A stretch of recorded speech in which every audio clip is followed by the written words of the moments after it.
front of me is another Magic V6, and today I would like to show you how you can set up screen lock.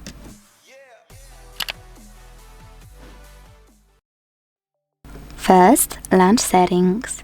Second, scroll and click on this section called Biometrics and Password.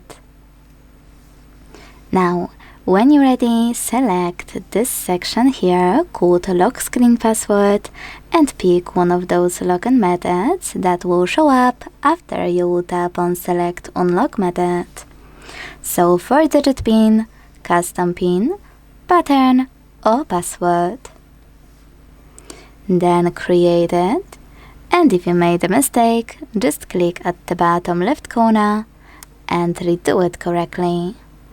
If you are sure of your login method, repeat it to confirm it, and choose Done at the bottom right corner. In order to add your fingerprint right away, select Add in the pop-up and follow all of the instructions from your screen. Then do the same with face recognition. If you don't want to do it now, just hit Cancel. So now, all you need to do is go back and check out if it works.